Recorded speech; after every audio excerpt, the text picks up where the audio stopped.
Welcome to the Codcast from Commonwealth Magazine. I'm Bruce Moll, and today I'm joined by Cara Solomon and George Powell of Everyday Boston, an unusual nonprofit that uses stories and storytelling to bring people together. Cara and George, let's get your stories first. Cara, tell us a little bit about you and how Everyday Boston came about. Yes. Well, first of all, thank you so much for having us. I appreciate it. It's nice to be here. So I grew up outside of Boston in a small town called Wayland. And as my career, I ended up choosing a reporter. It was a way for me to kind of bridge divides that I cared about from the very beginning. And I worked as a reporter for the Seattle Times and the Hartford Courant for several years. And over the course of those years, I heard a lot of concerns from people, particularly people of color, but frankly, people all across the board, about the way that the media was covering or not covering their communities, and the ripple effect that that had on the way that other people saw them and the way that they saw themselves. And at a certain point when I came back to Boston and was doing some freelancing in the city, I felt like it was not enough for me to keep sort of parachuting into neighborhoods and writing human interest stories. There was a sense of resignation that people had about the stereotypes that were really traveling like a virus through the city and through the country. And there was a sense of powerlessness. And I thought that perhaps it was more important to give people a tool that they could use, in other words, interviewing, that they could use to sort of capture the city that they see by interviewing neighbors that they knew and neighbors that they wanted to know, and building community in that way, but also being given this really precious and empowering responsibility that you and I know about, Bruce, as reporters, to listen to somebody else's story and share it with the wider world. So that's really how Everyday Boston began. George, it's your turn. Tell us a little bit about you and how you got involved with this. Well, I met Cara through the prison program. I came home from prison doing 8 years, and I was with Span. And I met her through a woman that was working there named Emily, introduced me to her. And, Cara came to me with this story, I want to share stories, and I need people from the neighborhood to tell the stories, to, share their experience through life, right? That's what it's really about. That's what I got from Everyday Boston when Cara came to me was like, okay, the interviewing thing is one thing. It's the formal thing, like what we're doing right now pretty much, right? Mm-hmm. But the real thing is the connection, right? Is how we connect with each other. And the best way to connect with each other is through stories, correct? So Cara got everybody, he got me together. I met Kathy from the town, Charlestown. Carmen was from Mission Hill. We had Gabby from Dorchester, and I was from Roxbury, so we all came together, right? So it was me with a bunch of women, so that was a beautiful thing right there alone, right? So it was a bunch of women and me, and we all got our story together. But what really got me one day was Kathy's story, right? So Kathy's from Charlestown. She was talking about the busing era and what she went through in the busing era and how she felt like everybody forgot about her. People of Charlestown missing their prom and missing the football skin, the cheerleading, and the prom dance, and the whole Boston area in Boston. So that story really resonated with me as far as never looking at what the other person's going through in life. You always think you're going through something bad or whatever. But when you see hear somebody else's story, now you can relate and be compassionate or empathize. So that's what I get from Everyday Boston. It's like a platform when you look 20 years down the line and you go on Everyday Boston site, you be like, yeah, not 2020, 2018, these were the stories of the city. It'd be like a historic site that you can always go back and hear what the everyday person talked about. And that really meant to me because I take it now in my everyday life, and I don't just interview people. It's like now I'm communicating with people on a better level. You understand? It's more like it's more personal, right? Because an interview is more impersonal. You just want to interview. But when you learn about the person's story, and you can be like, wow, I can relate to that, whether it's black, Spanish, rich, poor, whatever, Muslim, Jew, whatever, Christian, whatever. You relate to a story. A story is easy to relate to. Mm-hmm. So once you get a story going, it's like it brings people together because we can relate to stories. So that's what got me with Everyday Boston more than anything else. It's like the stories is like, I heard stories of, from an old lady who had cancer. I think she had Alzheimer's, and her husband was asking her to leave. or something like that, right? You know the story I'm talking about? And it was like, she was like, okay, go ahead and go live your life. I thought that was so deep. It's like, this is two senior citizen people that's been together for like 30, 40 years. And, she gave him the okay to go head on, and her sickness. It's like, stories are so intimate that if we learn to share stories, we realize that we are not different at all. Cara, how does it work? Just practically, how does this work at Everyday Boston? Yeah, so there are a few sort of different ways that we try to connect people through stories. And one of them is, we started with what's called the Story Ambassador Program. So George was a founding Story Ambassador. George and Kathy and Carmen and Gabby were the ones who sort of started the whole thing out and shaped the organization and gave it its foundation and its vision. But what happens there is obviously my background is as a reporter, and I teach people essentially how to interview for somebody else's story. Interestingly, it requires all the skills that you really need to succeed in life generally, which is, listening well and being able to sort of get to the heart of the matter, being able to deal with people who are different from yourself. So people go through a training at this point. It's no longer just the 4 story ambassadors. Anybody can be a story ambassador, anyone who lives or works in the city. And you go through a 2-hour training, and then people can choose who in this wonderful city they actually want to interview. It could be somebody that they know. It could be somebody that they want me to just match them up with from a different neighborhood or a different community. And then we will sit down for, maybe a half an hour long interview, record that interview. I or somebody else will transcribe the interview. That interview may be 3,000 or 4,000 words, and then we edit it. I edit it down and send it back to the story ambassador to see whether we feel that it's representative of what that person has said and what their experience that they were trying to communicate. And George and I have had some very interesting back and forths about some of the stories that I remember distinctly early on. That there was a story that I sent to him at like 2 a.m. He was working, I think, at the Home Depot on the night shift, and I said, what do you think? Do you think I've done a good job on editing this story? And he just sent it back. He's like, nope, nope, not interesting enough. You forgot this part. We need to put, So we've had really profound, to me, really interesting discussions that I never actually had in the newsroom about what constitutes a story and how do you preserve the essence of what somebody's saying and at the same time make it compelling enough that other people can really appreciate their experience. So George, what does constitute a story in your opinion? What constitutes a story? Well, the story that we're talking about. Yeah. What constitutes, I think, something that's compelling, something that's a true life experience. That's what's, right? It could be your walk down the street and you feel a certain way from walking from here to Park Street, and you might feel sad at that moment. You might remember something, then you want to talk about it, right? Right. And it might be like miss the death of a loved one or something like that. And that walk brought maybe you saw somebody that represented that person, and you want to tell, well, one day I was walking down the street and I saw a lady that looked just like my mama. And it brought back so much memories that, shed tears. And I thought about my mother, how she used to cook for me and how she, we laughed and watched, whatever. So, things like that. True stories, not like, we want stories that's really about the person, the individual, the soul, not the commercial, not what they do, but how they feel, the feeling of the person. You don't want, you could do labels, you could do careers, you could do like status and all that. That's not stories. You want what made you laugh, what made you cry, what made you smile, what made you hurt, what made you pain, what made you feel successful, what made you. Those are things that makes the story, that makes the person come across, that makes you feel what they're feeling. You know what I'm saying? It's like the inner feeling. That's what you want more than anything else from anybody. And that's what you want in a relationship with your woman or your man. You want that at your job. You want that just in everyday life. If you could relate to people like that on an everyday schedule, the world would be a better place. Yeah, and that's what you're trying to do. Mm-hmm. Yeah. And these stories, as you compile them, it's very different, as you said, from what you read in. Most reporters would say, "No, that's not what we don't go there.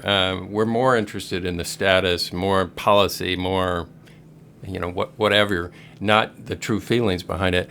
But where are you guys trying to take this? So that would have an impact on you, but you're hoping that the story that is written about the interview, what are you hoping that impact is? What are you hoping that will happen as you build more and more stories? Yeah. So I think, first of all, just to clarify, that the stories that are in our story library on our website are actually first-person narratives. So we're shaping. So when George and I go back and forth on what to include, we generally agree on what makes for a good story, but we might say, like, this paragraph, this person has gone on too long, that kind of thing. So I think these first-person narratives are on the website, and you can read them and hopefully connect with people through that way. But I think our larger goal, what we have evolved into, is really very much a community building organization. So we're obviously living in a very tense times in this country. People have forgotten how to listen to each other. People have forgotten how to talk to each other. We've all got our heads in our phones, and in this city, we've got some historic divides. We've come a long way, but we've got a long way to go, neighborhood by neighborhood, race by race, income by income. So I think, our vision for Everyday Boston really is that Boston surprises everybody, comes from behind, like we always like to do, and becomes, one of the most famously connected cities in America. So that's our vision, and our plan is to use the power of stories to get there. So, we've got this story ambassador program, like I've just described, but we also do community events where we bring people together to share their life experiences. We've got one upcoming as part of the Fierce Urgency of Now Festival for Millennials of Color, and it's all about belonging in Boston. And then the third piece of our work is really around workshops. So we're doing those in the schools, on college campuses, in workplaces, and now in prisons.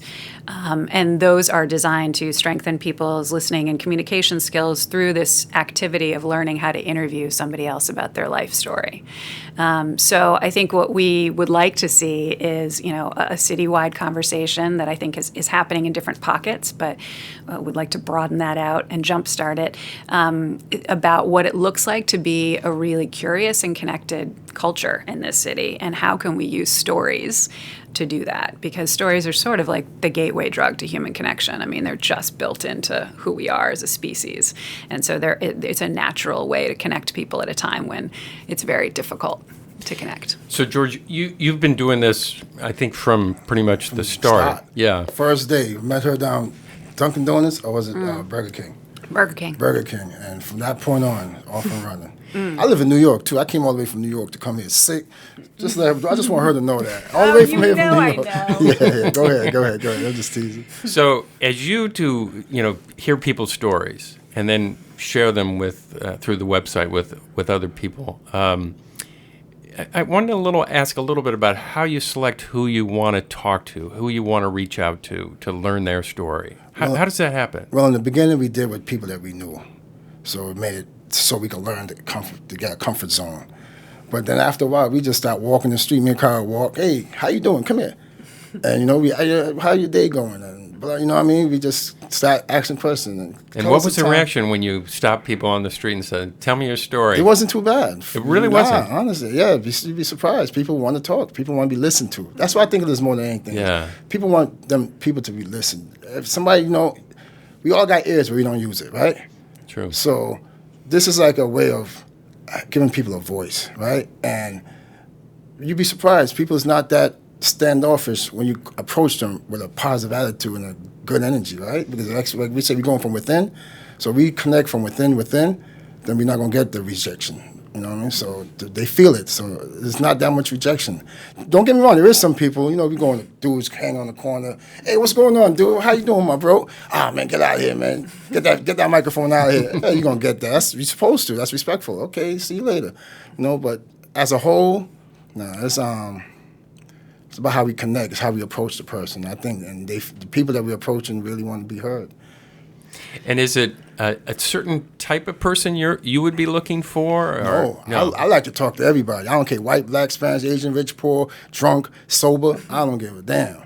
I mean, I think everybody deserves to be listened to. I'm not that. I've been in prison, so I had to deal with the whole community inside the walls. So it's like No, I'm not segregating myself from the world. No, absolutely not.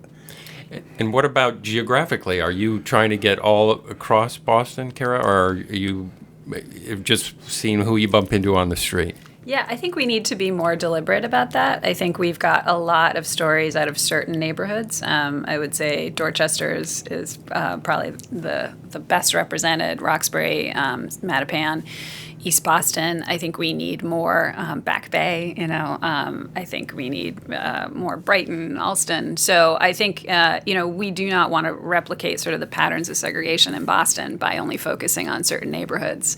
It's a capacity issue at this point. But I think the goal absolutely is to be connecting people all across the city, because that doesn't really build community if you're just sticking in certain neighborhoods. Right. And are you trying to build more story ambassadors or grow your group of interviewers? Yes. So absolutely. So we have occasional trainings now where people who are interested in becoming story ambassador can come and do this training, and then they get sort of set on the path of becoming a story ambassador. George and I have been talking increasingly. I've been doing the workshop, this workshop that we came up with called the Curiosity and Connection Workshop, which I think I described earlier. I've been doing it with inmates, and George and I are particularly interested in working with returning citizens. So we'd like to set up, sort of a stipend program for returning citizens to work with us. So usually story ambassadors are not compensated. It's community building activity. But I think, it's critical, when people are just leaving and they are quite disoriented. George can obviously speak to this certainly better than I, but I think that this could be a really a win-win for both sides. It's just George, as I've mentioned previously, is sort of a visionary and has helped the organization so significantly. He's shaped it alongside me and everybody else. So to tap into that kind of talent and skill is something that we really want to do with people coming home. But I don't know, George, do you want to speak to that? Yeah, well, coming home is like, when you're in prison, you have a standoff. You have a standoff personality, because you have to, especially coming into the world, and we don't know how to communicate. So we don't know how to listen, because we don't trust nobody. There's no trust. There's no trust there. So what we're aiming to do is, we want the men and women that's coming home to learn how to communicate, right? So they could go to deal with job interviews, or they could just deal with everyday life. Just deal with walking the street, and like when you first come home and you're on the bus and somebody walk beside, you're like this, you're like jumpy, you're like who's behind. So you need to just learn to relax. So I think once guys, men and women that come home learn that through communicating and interviewing talking to other people outside the prison, guys that's in prison, or the COs, and they dealing with like your story, her story, they realize that they could let the guards down a little bit, because people generally care. Like Cara came up with a great idea with like connecting guys, men and women coming home from prison with senior citizens. Beautiful, right? You got elderly people who got a lot of stories. You got men and women who's coming home who needs this guidance or this senior, the head figure, older, the generation, like another generation, stories that can help them, move them along the way. Hey, their struggles they had, and understand the way we come home isn't that far off from these 89-year-old men and women who struggles and maybe whatever in their lives. So through these stories, when we come home and we could communicate and we could relate, then we have more chance to be successful. Communicating and relating, 2 words, right? Important words. We could relate with each other and we could communicate with each other. Once we create those 2 words and we could live those words, it becomes an easier situation to go forward.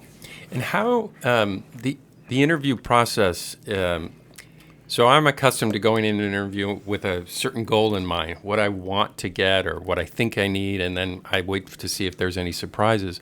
When you go into an interview, what are you looking for? I know you want to hear about people, but that could be, you could be sitting there for 3 hours hearing someone's life story. And How do you go in and make this sort of a time-efficient way for both of you to get? Okay, this is where we buck heads. See, that's where the professionals come in, right? That's what she does, and that's what you do. I can't get with that. Okay. Honestly, I'm gonna be honest with you. I can't. She's like, let's sit down and plot this out. What are we gonna ask here? Let's do this here. How are we gonna ask this question here? How are we gonna do this here? No, you be plotting out. You be like, yo, let's sit down here. What we gonna ask this question is we gonna ask. I don't like that. I personally, I just feel like you should go by how the person feel at that moment. Like if I see your body language, right? I go according to that. Like me personally, like then then we got basic questions like what was your time you felt insecure? They got we got questions that Cara told us that builds good stories to get to the inner person.